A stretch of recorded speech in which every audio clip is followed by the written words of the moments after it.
Bom dia para quem é de bom dia e boa noite para quem é de boa noite.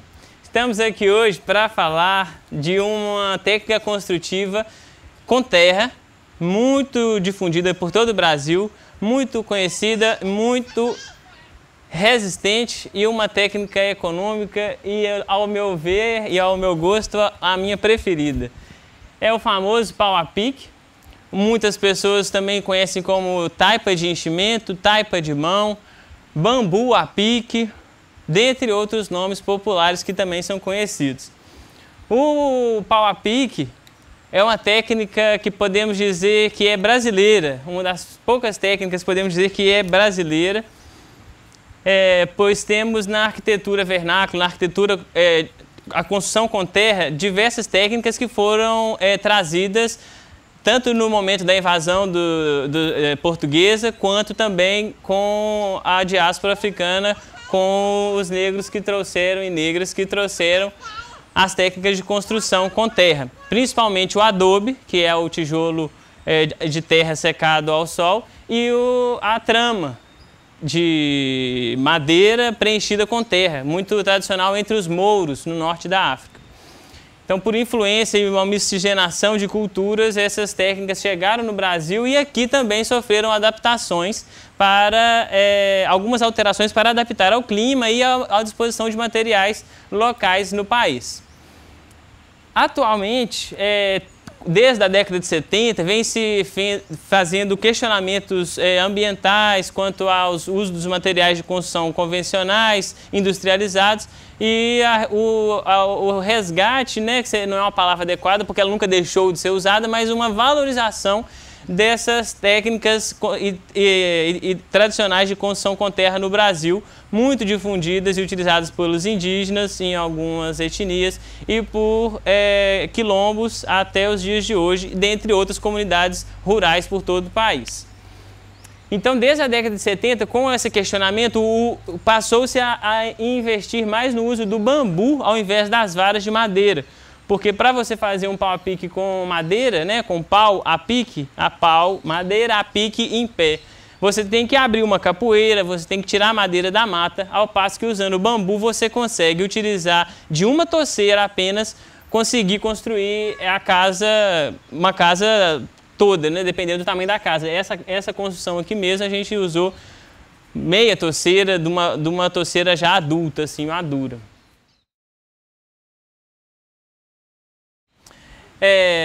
Então, beleza, temos para o uso do pau a pique, ele não é uma construção com função estrutural, a vedação dele, mas por isso ele precisa de uma estrutura de pilares e vigas. No caso a gente usou madeira, mas que não é obrigatoriamente madeira, pode ser também em bambu gigante, feixes de bambus menores, de menor espessura, mas no caso aqui nós usamos a estrutura de madeira. Então, uma questão importante é que o pau a pique não é uma técnica de construção estrutural, ela tem apenas função de vedação. Quem segura a força, a carga exercida pelo telhado são os pilares e as vigas. Então, é possível construir casa de pau a pique de mais de um andar? É perfeitamente possível. Como a técnica é apenas de vedação, a gente pode ter uma estrutura independente de qualquer material e usar o pau a pique apenas para a vedação dos vãos da parede. Então, como eu disse, a gente usa o bambu, mas pode ser madeira, pode ser talo de dendê, pode ser taboca, diversas outras madeiras, carnaúba, diversas outras madeiras ou palmeiras que tenham resistência para poder ficar no interior da parede. Então pode ser qualquer material dessa estrutura, qualquer não, né? Alguns materiais, mas que tenham resistência boa. E uma questão importante é que ela tenha a gente fez uma sapata de concreto aqui embaixo, mas poderia ser de pedra seca, e fizemos uma camada de bloco de concreto, que é uma estratégia que eu costumo usar para poder evitar o contato da madeira, do bambu, da terra com o chão, para não ter contato com a água que pode acabar ascendendo por capilaridade e dar infiltração, degradar a base da parede ou mesmo apodrecer esses materiais como o bambu, a madeira, o dendê, a material que tiveram aqui na parede, na estrutura. Então, outra questão importante é qual é o material mais adequado para amarrar as tiras de bambu, as taliscas ou as varas. No caso, a gente usou aqui arame, mas pode ser utilizado também, tradicionalmente é muito utilizado o cipó. O cipó verdadeiro, o cipó São João, cada região tem um cipó que é mais conhecido por sua função estrutural e duradoura e resistente para amarrar as varas. Tem gente que utiliza, eu também trabalho com restauração, então já vi em algumas casas tombadas pelo IPHAN, casarões muito antigos que tinham o prego, também nas madeiras, no caso onde a bambu não fica legal, e o prego também sempre é um lugar ali que pode enferrujar, acabar afrouxando. Então o cipó de outras casas em restauração que eu já tive a oportunidade de descascar a massa de composição de terra, tem também o cipó preserva inteiro, em diversas casas que eu pude ver antigas. Então o cipó é uma alternativa muito boa, a fibra de bananeira, bem traçada, a da casca, descasca e trança ela. Pode ser usado também o sisal, né, que é uma fibra vegetal também. E pode ser usado, alguns lugares, quando não tem recurso, também usam tiras de pano, mas como aqui dentro do barro, os materiais que estiverem aqui dentro tendem a ser mais preservados, porque não estão em contato com o oxigênio, então o cipó, o arame e outras alternativas podem ser usadas, outras alternativas vegetais também podem ser usadas, mas eu costumo usar arame dependendo da situação. Claro que em algum território indígena, algum assentamento que não tiver recurso para comprar arame, a gente usa outros materiais vegetais, fibras, para poder amarrar as peças, as taliscas, as varas. Outra questão importante é o espaçamento entre os bambus verticalmente. Eu andei testando algumas diferenças de distância e quanto mais próximo ele fica mais firme, porque a gente chumba a madeira dentro do bloco de concreto ou bambu e em cima também eu coloco uma tira de caibro, uma tira de ripa de madeira, onde é pregada na viga ou aqui no caso no peitoril da janela e amarrado aqui em cima com arame nessa peça de madeira. Então ele fica muito firme. Então, se tiver muitas peças, é bom, mas para economizar em quantidade de material de varas em pé, é indicado que use um palmo, 25 centímetros a 30 centímetros, para evitar que essa estrutura aqui, essas ripas, fiquem balançando. Aqui, no caso, a gente botou 25 centímetros, um palmo, nesses dois aqui, mas aqui a gente optou por colocar uma distância maior, até para ver a diferença, uma vez que isso aqui está sendo construído num processo pedagógico. Estruturalmente aqui ela vai ficar bem resistente, ainda mais por ser um pano menor, mas a distância mais indicada é 30 centímetros aproximadamente. E entre uma ripa e outra, verticalmente, é aconselhado um punho, ou seja, aproximadamente 11, 10 centímetros. Então, para ter maior resistência e o barro ficar bem seguro, para evitar que ele caia enquanto a gente está barreando. Outra questão a vara precisa ficar paralela ou ela precisa ficar alternada? Ou ela ficando alternada ou paralela, as duas são eficientes, mas o importante é que elas estejam bem presas e com a distância de 10, 12 centímetros entre uma ripa e outra, para o barro não bater de um lado e ele cair do outro. Apesar do que a técnica de pau a pique é bom que seja executada com duas pessoas, uma por dentro, uma por fora, que ao mesmo tempo que uma pessoa de fora bate uma massa de terra, a lá de dentro também bate e as duas conseguem fazer esse encontro e afixar bem o barro na estrutura. Perfeito. Qual a espessura da parede de pau a pique? Ela pode ser, vai depender da grossura das varas internas. Se tiver uma vara de bambu muito grossa, ela vai acabar deixando uma parede muito grossa.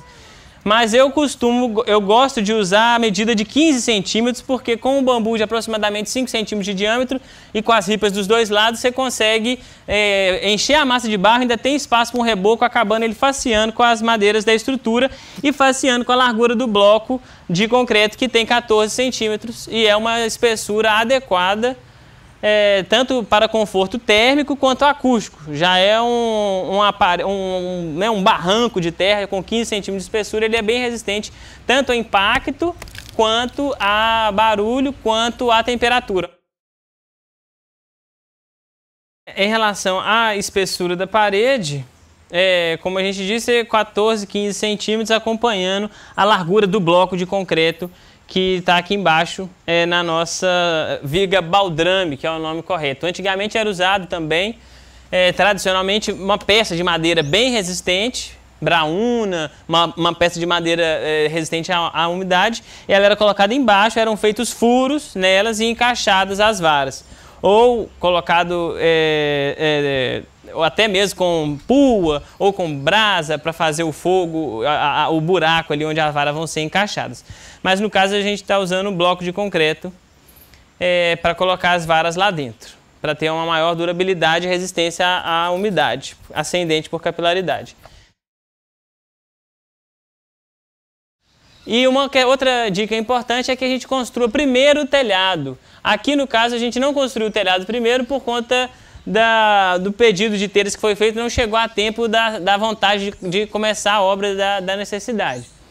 E para acompanhar os custos que a gente tem desenvolvido nessa obra. Mas o ideal é começar pelo telhado, por quê? Porque se você tiver com o trabalho pela metade, como estamos aqui, e começar a chover, você pode perder um trabalho feito recentemente no mesmo dia.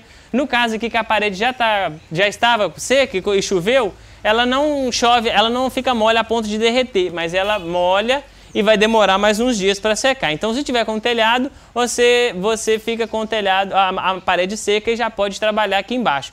E o segundo motivo é que se você estiver usando uma telha muito pesada, como por exemplo a telha de barro cerâmico, ela vai tender nos vãos maiores a flechar, a ceder a madeira no meio do vão.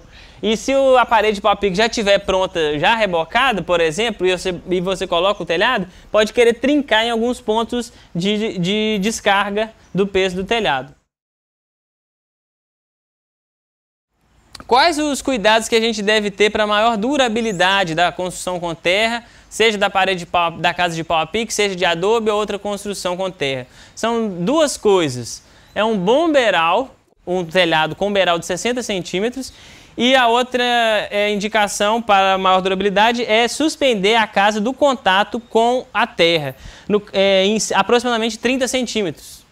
Então a gente deixou bloco até 30 centímetros, podia ser pedra, podia ser outra alternativa, e a partir desses 30 centímetros é que a gente tem terra, né, para tirar ela em contato com o chão. E o terceiro item para maior durabilidade é um reboco de terra, uma argamassa de terra, a base de terra bem feita, principalmente quando a gente usa adições de cal no reboco para aumentar a durabilidade em relação à água. Mas nós vamos falar do reboco em breve. E temos uma outra questão importante, que é a composição da argamassa de preenchimento desse barro. Como a argila ela é que é responsável por surgimento de trincas na parede, porque quando ela durante a produção da massa de preenchimento a gente usa água, barro, e aí quando essa argila seca, ela para conseguir tirar a água, sair da mistura, ela cria essas rachaduras, porque a granulometria, ou seja, o tamanho dos grãos da argila, elas são muito pequenininhos e eles ficam muito próximos quando molhados, fazendo uma massa bem homogênea, e aí ela precisa trincar para a água conseguir sair. Para evitar essas trincas, ou a gente vai adicionar areia, ou a gente vai adicionar capim e esterco de vaca. Mas, como nós ainda vamos rebocar a parede de pau-a-pique, e a areia é um material que aumenta muito o custo da obra, da construção, a gente usa a adição de palha, bastante palha. Então, basicamente, a gente deixa a areia só para o reboco, e na massa de preenchimento ou de enchimento da parede de pau-a-pique a gente vai usar uma terra bem argilosa e bastante capim. De forma que na hora que a gente estiver pisando barro com água, a gente vai jogar tanto capim que a cada amostra, que cada mãozada que a gente der nessa massa, nós vamos ter que achar um punhado bom de palha. E a gente vai pegar uma bola de barro com a palha e tentar soltar ela e balançar. Se ela não cair, você vê aquele muito de capim, quer dizer que está ok a quantidade de capim. Então a massa de composição, a composição dessa argamassa de preenchimento, de enchimento do pau a pique é barro, é terra argilosa com capim. Pode colocar areia? Pode, se você tiver disponível recursos financeiros ou uma grande disponibilidade de areia, pode adicionar? Pode, mas não é necessário. Porque aí vem uma próxima pergunta muito importante, que é se o surgimento de trincas na parede de pau a pique é normal por isso que eu disse, por conta da argila. E não é um problema as trincas, o problema é deixar as trincas aparentes, que pode acabar formando nicho, casa para animais peçonhentos, aranhas, barbeiro de Chagas, por exemplo, responsável pela doença de Chagas, dentre outros animais, insetos que podem ficarem alojados aqui dentro. Então, depois que a parede secou, aproximadamente 7 dias, dependendo do clima de cada território, a gente vai vir preencher, depois de 7 dias seco, a gente vem e preenche com a mesma massa, com bastante capim, todas as rachaduras. E depois que ela secar em mais 3 dias, a gente vem finalmente com a argamassa de reboco para homogeneizar toda a superfície e deixar lisa, sem nenhuma rachadura. E então é isso, as paredes de pau a pique apresentam trincas, mas devem ser cobertas. Alguns lugares, para não dizer muitos, não usam reboco nas paredes e acaba ficando muitas trincas aparentes e dando a impressão que é inerente, que é natural, que é assim que é um pau a pique. Mas um pau a pique pode ter e deve ter um bom acabamento. Outra questão importante podemos fazer algumas intervenções artísticas no meio da trama, fazendo um recorte de algumas taliscas, colocando garrafas de vidro de cores diferentes para poder dar um efeito aumentar a iluminação interna, aproveitar dentro dos ambientes, aproveitar a iluminação natural e ainda por cima dar um diferencial artístico, com reflexos verdes, azuis. A gente aqui tem garrafas verdes, transparentes e âmbar, mas também vamos conseguir umas azuis porque dá uma mistura muito interessante. Quanto maior a diversidade de cores, mais interessante vai ficar. Sim, outra questão importante é em relação ao tamanho do que se chama pano de parede, ou a distância adequada entre pilares, ou algum apoio central. No caso dessa parede, ela tem um vão de 3 metros entre pilares. O mais indicado é que a gente coloque uma peça de madeira chumbada dentro na viga baldrame ou na fundação até a viga, numa distância máxima de 1,5 metros, para evitar movimento da parede. Se a parede tiver um vão de 3 metros sem um apoio central ou de um apoio com um vão de 1,5 metros, ela vai fazer uma ligeira movimentação lateral, o que não abala estruturalmente, mas com o tempo, com criança empurrando, um lugar que tem muito contato, passagem de pessoas que apoiam o corpo, pode vir a surgir trincas pela parede. Então é importante que tenha um vão de no máximo 1,5 metros. Se não precisa ser com um pilar grosso de 15 centímetros, como os estruturais, pode ser um pilarzinho menor de 8 por 8 aproximadamente, para fazer essa função interna na parede e ficar escondido dentro do barro. Argamassas de terra é um assunto muito interessante e muito diverso, porque argamassas de terra, argamassa é uma mistura de ligante com agregado. Então a massa de composição do pau a pique, a massa de produção do adobes também são argamassas. Essas argamassas são de preenchimento ou de produção do adobe. Mas é mais associado o nome argamassas quando a gente pensa em argamassa, pensa em reboco, argamassa para reboco. Mas todas são argamassas, né? Então, a composição de cada argamassa vai variar de acordo com a finalidade dessa argamassa. Se for para enchimento do pau a pique, como a gente falou no vídeo do pau a pique, é uma massa de barro com capim, com palha. Né? Pode pôr areia, como a gente disse, mas pode se economizar com a aquisição de areia e guardar ela só para o reboco, porque a adição de areia vai resultar na diminuição da formação de trincas. Durante a minha pesquisa de mestrado, eu avaliei as consequências de diferentes adições com finalidade de estabilização da argamassa de terra. Quando você vai estabilizar uma argamassa de reboco ou uma argamassa de terra, uma argamassa de terra para reboco? Quando que é necessário? Quando a quantidade de terra, quando a composição dessa terra, a quantidade de argila e areia não for suficiente para que não haja formação de trincas. Ou seja, para o reboco, a gente está vendo que só essa terra, pura como ela é, encontrada na natureza, ela vai dar muita trinca.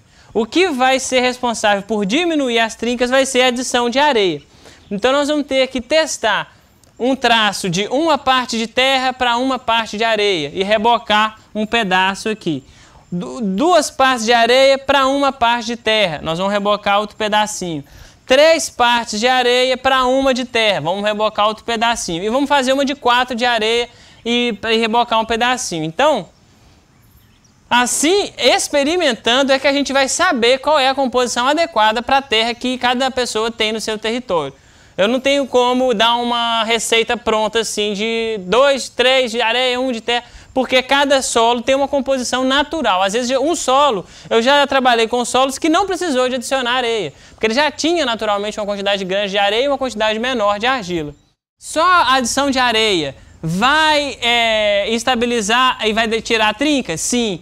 Mas só a adição de areia vai ser capaz de tornar o reboco de terra resistente à ação da água de chuva? Não. A maior, para não dizer a única, principal fraqueza, né, das argamassas, das construções com terra e das argamassas de reboco são a baixa resistência à ação da água de chuva. A argila é um ligante, é um material que funciona como um ligante, muito eficiente, resistente, com boa adesão, boa ancoragem, ou seja, ele gruda bem na parede, o reboco, na parte de baixo, mas ele tem baixa resistência à água. Por isso, a gente tem algumas soluções, das quais também eu avaliei no mestrado, e que já é tradicionalmente conhecido também em vários lugares do país e do mundo, que é o uso de cal, esterco de vaca, cimento, é usado também em baixas proporções, e gesso, óleo de cozinha usado. Então todos esses aí eu testei no mestrado. E qual é a proporção, qual foi o que tive o melhor resultado? Foi a cal e o esterco de vaca.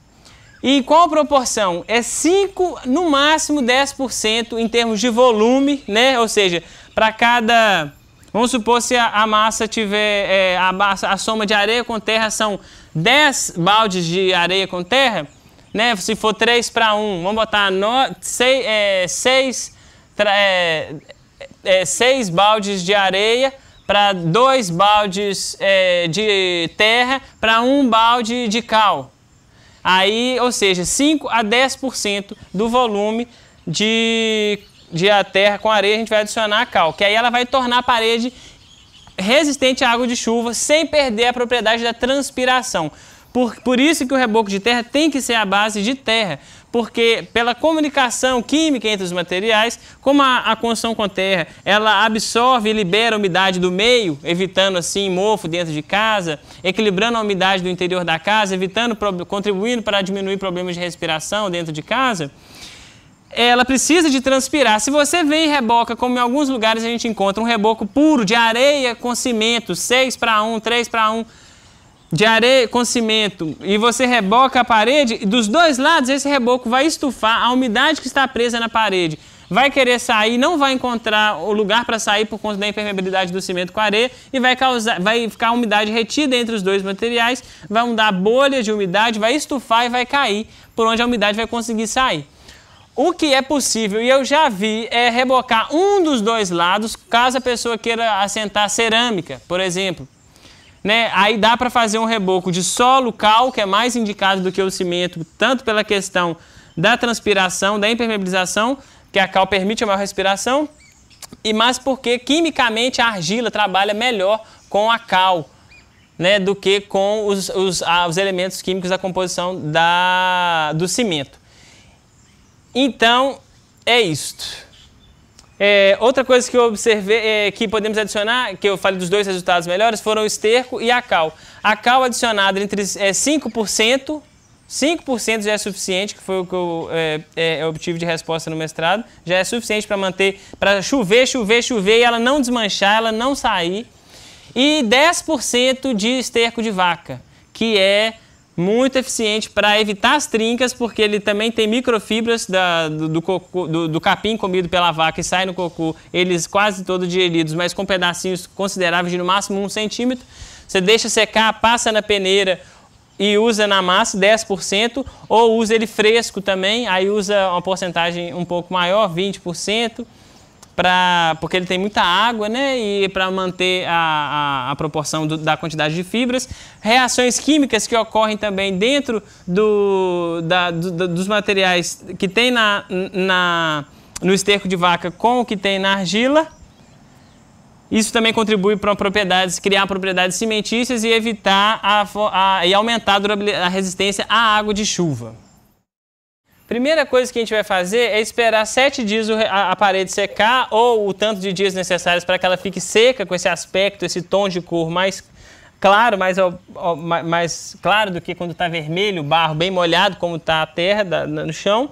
E a gente vai pegar um toco ou um facão, vai raspar aqui o que tiver solto, vai raspar a beirada da parede onde está em contato com o pilar, para evitar dele ficar mais alto do que os pilares, né? Vai raspar esse encontro aqui. Essa distância que dá entre a parede e a massa é natural por conta da dilatação diferente do comportamento desses dois materiais, a madeira e o barro. A argila, como ela reduz muito volume, né, e trinca, aqui fica um grande vão. Na hora de enfiar essa massa aqui, nós vamos enfiar ela e ela já vai ter areia, né? Então ela vai preencher esses vazios e vai trincar menos por conta da adição de areia. Passamos o toco de madeira aqui, tiramos algumas irregularidades, coisas que estavam soltas. O segundo procedimento vai ser molhar a parede. No caso aqui nós vamos usar, pode ser uma mangueira, mas pode ser com auxílio da trincha também.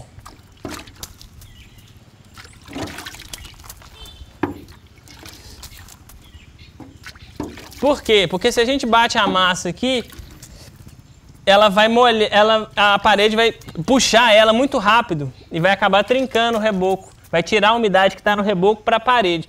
Então a gente já pré-umedece a parede, que ela não puxa tanto a água dentro do reboco, diminuindo assim a formação de trincas e melhorando a ancoragem da argamassa, ou seja, aumenta a qualidade dela grudar melhor na parede.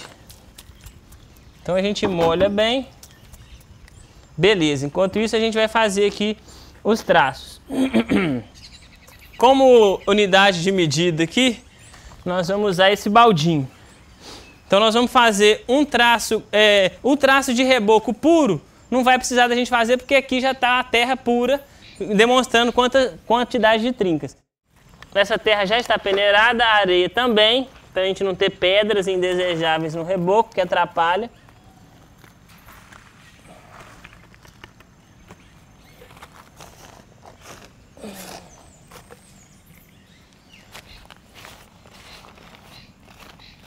O ideal aqui era a gente usar uma masseira de plástico pequena, mas a gente só tem aquela grande ali e ela está com uma massa sendo preparada. Porque o ideal é a gente deixar a massa de cal, a adição com cal, fazer essa mistura e deixar ela pronta, né, com 5% de cal e essa massa pronta dentro da água, 2, 3 dias para a cal realizar uma hidratação completa.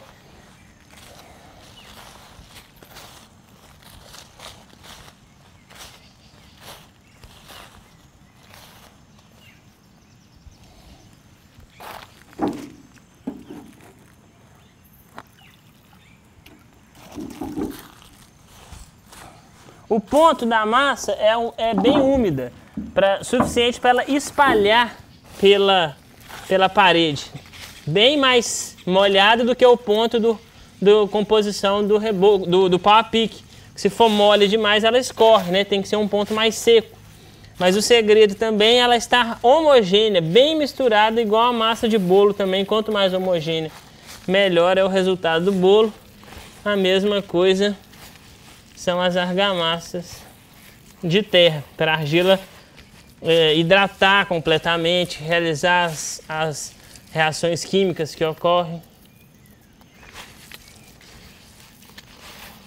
A peneira que a gente usou é uma peneira de areia fina. E esse aqui nós vamos mostrar que foi o melhor traço, que é o 1:3 de areia.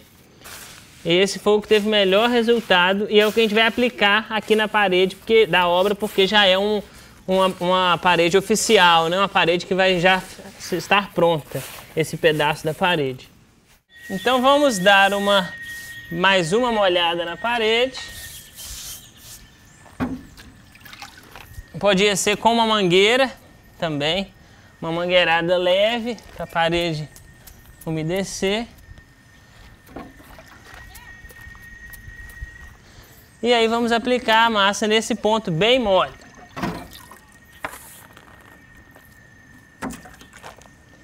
Primeira coisa, se tiver trincas muito grandes, que não é o caso dessa parede aqui, a gente pode usar ou serragem peneirada, para não ter galhos, né?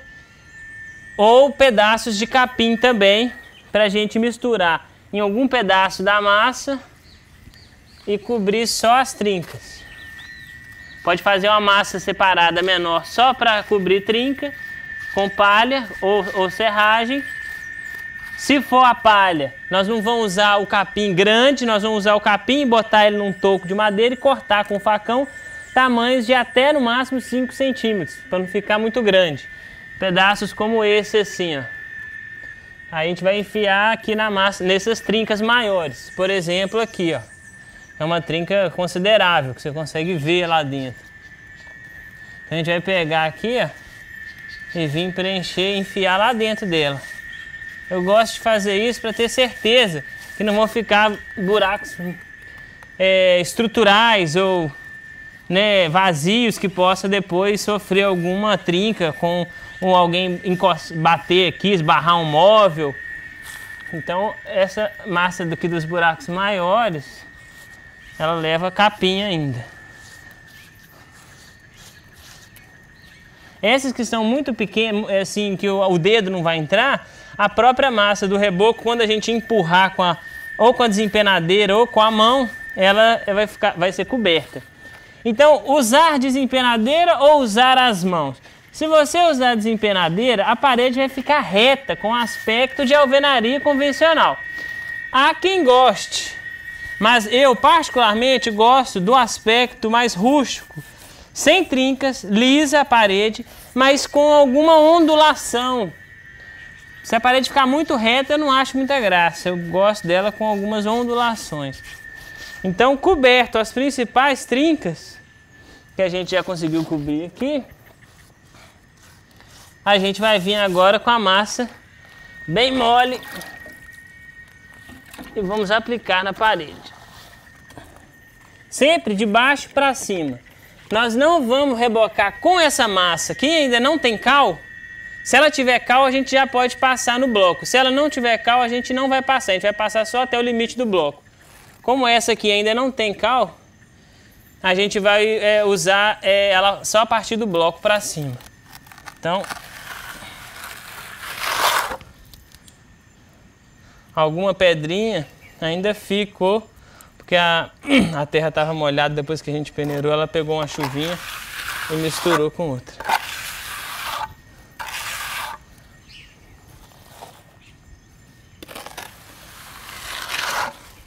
Sempre fazendo força em relação à parede para essa argamassa entrar nos buraquinhos.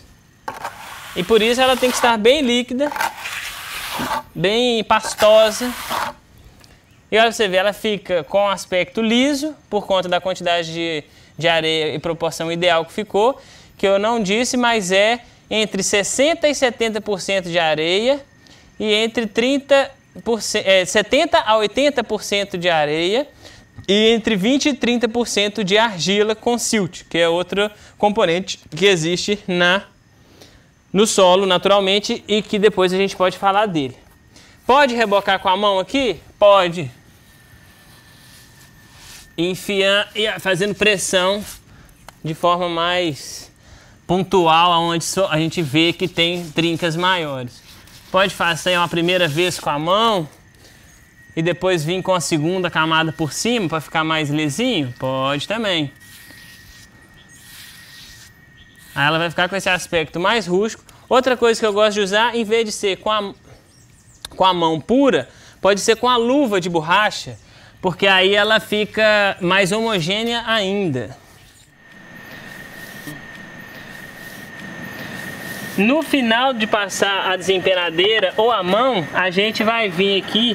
O ideal é com uma desempenadeira menor que existe no mercado de material de construção. Uma pequenininha para a gente dar acabamento só na beirada. Mas agora nós não estamos com ela. Então com a ponta da desempenadeira aqui você dá o acabamento na beirada. E depois de passar a desempenadeira tudo ou a luva de borracha, a gente vai vir com a trincha molhada e passar assim para homogeneizar, tirar as irregularidades, as marcas de mão, as marcas da desempenadeira. E se tivesse agora aqui uma esponja, aquele filtro de pedreiro, seria melhor ainda, principalmente quando a gente faz o trabalho de manhã, ou agora, igual a gente acabou hoje, amanhã de manhã, a primeira coisa a gente joga uma aguinha de leve assim com a mangueira e vem com a esponja, o filtro, e passa na parede, que aí fica melhor ainda. É isso. Damos graças. É isso. Então essas são algumas informações importantes que eu quero passar sobre a técnica construtiva de chamada pau a pique, que é a que a gente está usando aqui nessa construção. Damos graças pela técnica de construção com terra, com os materiais disponíveis nos territórios que permitem que a gente possa satisfazer nossas demandas construtivas com os materiais disponíveis. Muito bom. Eu vou aboiar meu gado, eu vou aboiar meu gado, eu vou aboiar meu gado, eu vou aboiar meu gado, eu vou aboiar meu gado, bate palma, eu vou aboiar meu gado, eu vou aboiar meu gado, eu vou aboiar meu gado, eu pego a minha tarca, meu jaleco e meu gibão, minha corda de laço.